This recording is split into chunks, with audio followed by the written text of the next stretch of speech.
Hi, friends. I'm retired pastor, teacher, theologian Papa Dale. Today's Bible lesson is. What is it? It's Resurrection Facts.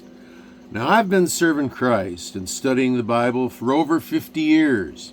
You can see more about me in a video on this playlist titled Papa Dale Intro. 1 John 2:15 says, "Love not the world." Christ versus Culture, this playlist is a playlist that explores that teaching and the implications of that. Now listen to this lesson or any Bible teacher with caution. Why? Because 1 John 4:1 says, "Dear friends, do not believe everyone who claims to speak by the Spirit, because there are many false prophets in the world." Well, and there are many, many false teachers that are rising up in these end times. They cherry pick verses, they take them out of context to support their favorite but false doctrines. So be cautious. Every teacher will sound believable, but they must be consistent and congruent with the teaching of the entire Bible, or the teaching is false. And it's got to be a real mesh, an integration of that teaching with the entire plan and purpose of God as revealed in the Scripture. So don't be deceived. So let's get on with the teaching. Resurrection facts. For many atheists, the phrase, quote, "on faith alone," end quote, means merely believing without any evidence. Well, that's wrong. That's a false definition of that idea. So if you're an atheist and that's what you think, you're wrong. According to New Testament scholar Gary Habermas' book, the title of which is On the Resurrection, if you look in his volume 1, Evidences, and you don't consider the opinions of armchair internet experts, people who just cling to their atheistic ideas and opinions. You know, everybody has two opinions. They're both like armpits. They both stink. And particularly people who cherry pick evidence and who just refuse to believe evidence that experts say is legitimate factual evidence. It's just a form of insanity to deny those facts. So, not according to armchair internet experts, but people who have spent their entire lives and their entire careers studying the resurrection. And that includes atheists, agnostics, and Christians. That includes people like Rudolf Bultmann, the famous atheist who died in 1976. That includes the most modern and popular of atheists today, Bart Ehrman.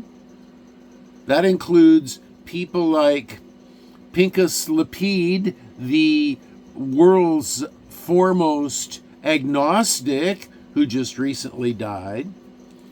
And that includes people like Christian Gary Habermas, who has just finished writing his magnum opus book called On the Resurrection, which is 5,000 pages of evidence and inquiry and questions and answers about the resurrection. So if you're an atheist sitting there in your armchair looking at the internet, which you obviously are because you're watching this YouTube video right now, and you're thinking to yourself, oh, well, there's no evidence that Gary Habermas could ever give to me that would be convincing. Well, what about Bart Ehrman, the atheist expert? What about Pinchas Lapid, the agnostic expert? If you can believe the experts that share your religious opinion, then you probably are a little further down the road towards rational thought. If not, well, enjoy your insanity. Now, there are 7 evidences that virtually every expert in the field of New Testament research agree to, and all of which infer the resurrection of Jesus from the dead. These 7 evidences that I'm going to share right now, remember, atheists agree to these facts. The atheist experts, not you, not your buddy next door, not your internet buddy, but the experts in the field. 1, Jesus died by crucifixion. Of course, that means that they also believe that Jesus was a real living human person. But that as the foundation aside, Jesus died by crucifixion. Point 1. They all believe that. Atheists, agnostics, and Christians, the experts. 2. The disciples were hiding in despair after the resurrection. They were cowards. They were afraid that the political and religious authorities of the day were going to come and get them and crucify them. They were afraid for their lives. They were hiding in cowardice, in despair. 3, the disciples had experiences that they believed were the resurrected Jesus. Now, this is very close. The resurrection happened on Friday. On Saturday, they're despondent. And on Sunday morning, they begin to have experiences that they believed were of the resurrected Jesus. Number 4, this immediately transformed the lives of the disciples from cowardly to bold. These guys went, whoa, what?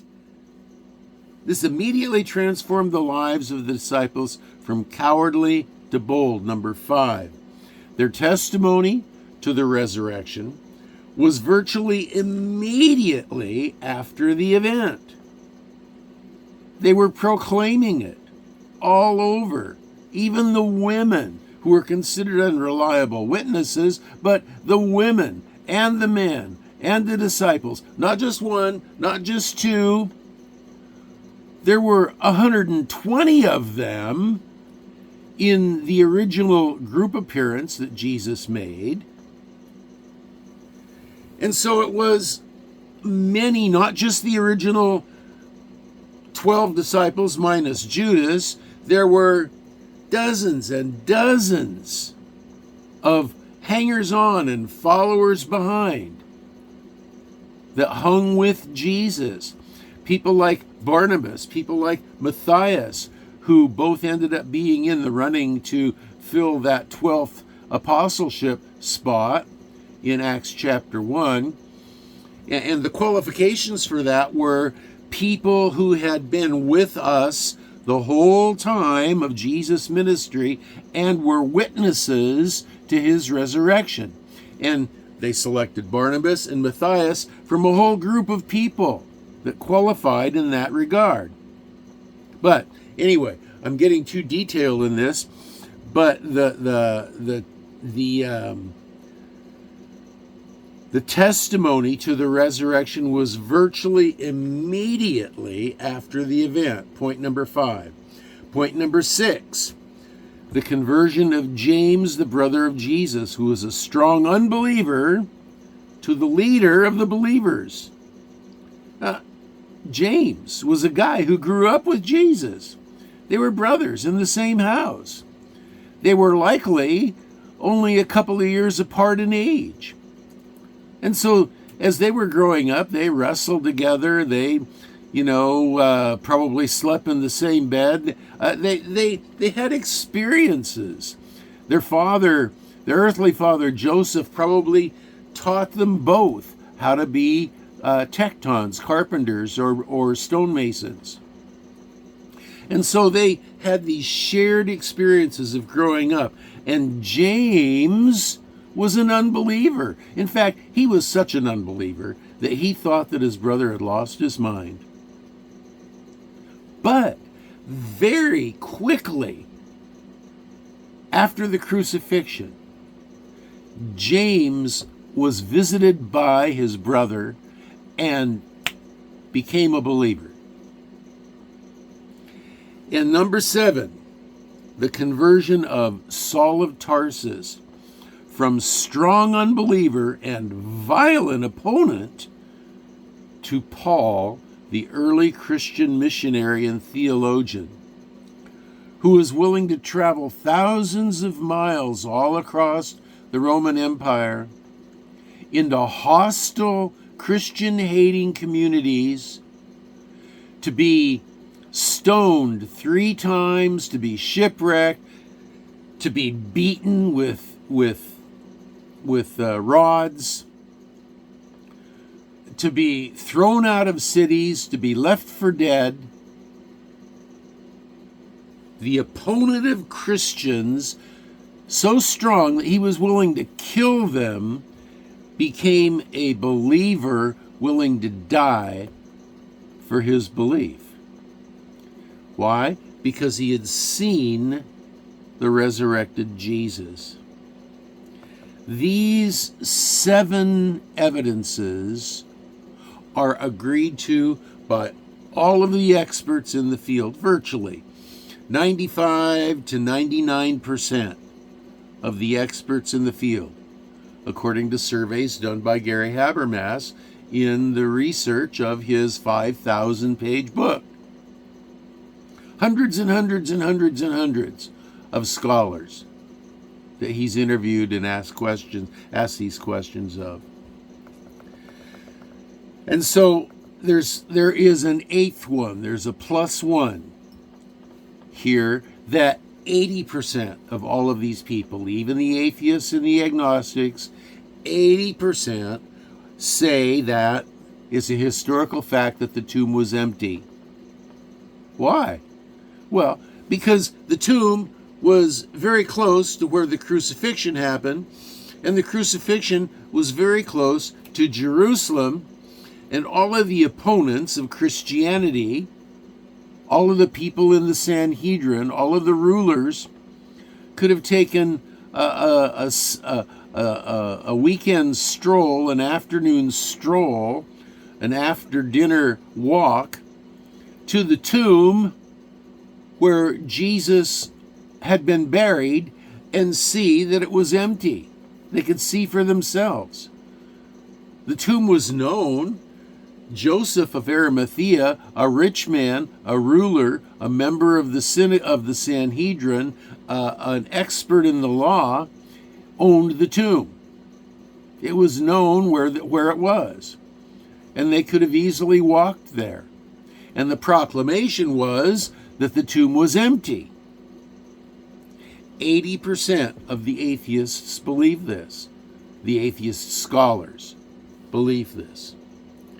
And then in addition to those facts, there are another 4 that are strongly agreed to by, according to the surveys, between 66 to 75% of the majority of the scholars also believe that. 9, the resurrection was the central message of the believers. 10, the resurrection and proclamation of it were both in the city of Jerusalem initially. 11, faithful Jews who believed quickly made Sunday their primary day of worship. Believing Jews, religious Jews, would not abandon the Sabbath as their primary day for worship, for Sunday, a day to honor the resurrection of a heretic, unless they believe that guy really rose from the dead and was the Christ, the Messiah. And 12, the church experienced immediate explosive growth. So let's review.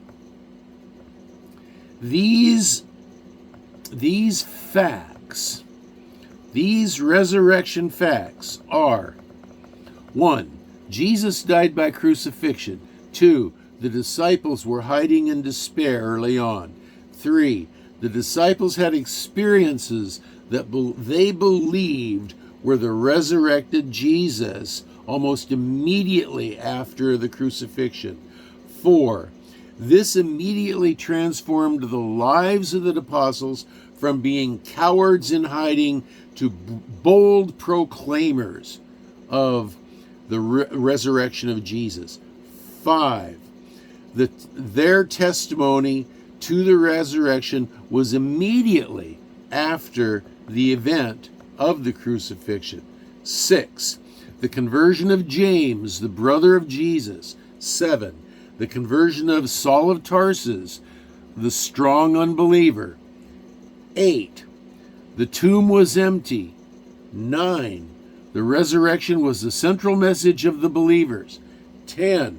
The resurrection and proclamation of it were in Jerusalem, where the events had happened, where the body lay. 11. Faithful Jews who believed quickly made Sunday their primary day for worship. And 12. The church experienced immediate explosive growth.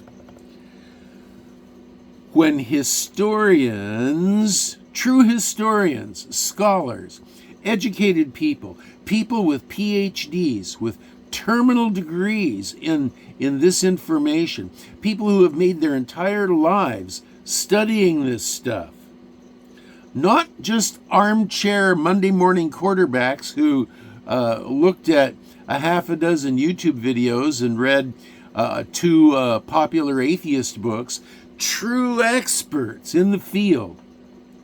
When these people consider this evidence, to which a high percentage of these serious fellows in the field agree, the resurrection of Jesus Christ from the dead is the best explanation for those facts. Now, guess what? It's probably a big surprise to you, but nobody was there to video record the event of the resurrection. So, what is the evidence that we have to go on? The evidence is the testimony as it was recorded by the historical documents. And the testimony as it was recorded by the historical documents is voluminous compared to any other testimony of any other historical event in history.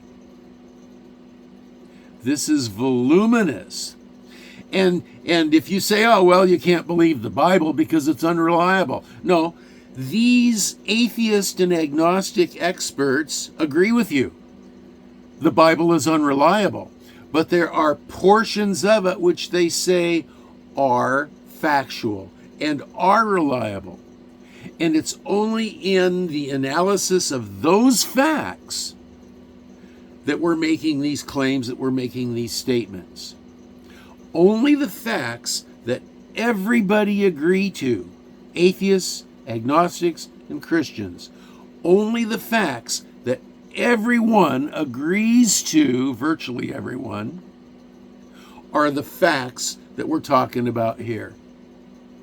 95 to 97%, 95 to 99% on the first 7 facts, 80% on the 8th fact, and the final 4, you've got between 66 and 75% in agreement. So, you want to say, oh, no, there's no evidence. Well, I'm sorry. You're just wrong. Now, if you have comments, questions, or prayer requests, you can leave them down below.